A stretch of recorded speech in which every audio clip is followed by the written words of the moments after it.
Pourquoi le Concorde a disparu après un seul crash, et pas le 737?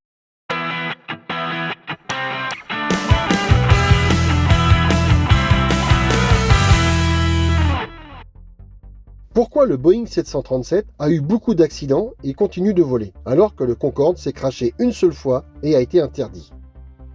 La réponse n'est pas simple, mais elle est logique, et elle touche à la sécurité, l'économie et la réalité du transport aérien. Le 737 a volé des milliards d'heures, dans des conditions extrêmes, avec des millions de passagers. Le Concorde, lui, a volé quelques milliers d'heures, avec une flotte minuscule.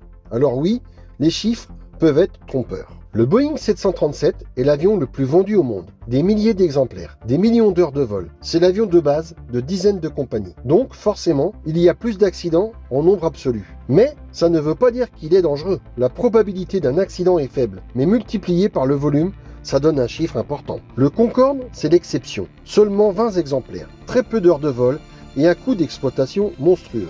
Un crash sur 20 avions, ça représente une catastrophe énorme. Et ce crash n'était pas un accident isolé. Il révèle une faiblesse de conception et une vulnérabilité majeure.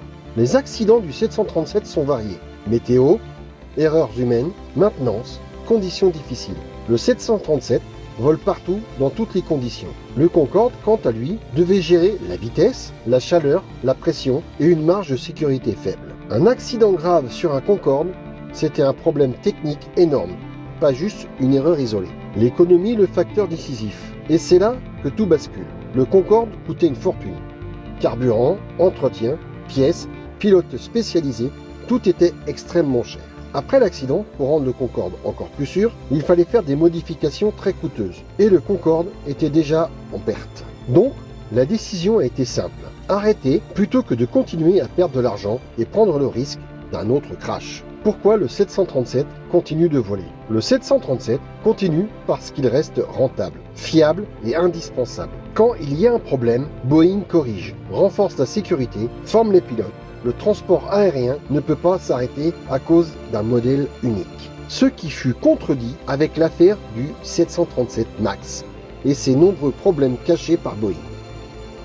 Donc, en résumé, le 737 a plus d'accidents en nombre parce qu'il vole énormément. Le Concorde a eu un seul crash, mais il a été fatal pour l'avion. Le facteur décisif, c'est l'économie, plus la vulnérabilité technique. Et surtout, un avion n'est pas interdit uniquement parce qu'il a eu un accident. Les théories, analyses et uchronies présentées dans cette vidéo sont personnelles. Malgré un travail sérieux et documenté, certaines informations ou sources peuvent comporter des erreurs indépendantes de ma volonté. Je m'en excuse par avance.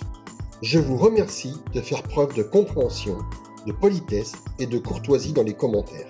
Les échanges constructifs sont toujours les bienvenus. Si le contenu vous plaît, n'oubliez pas de vous abonner pour soutenir la chaîne.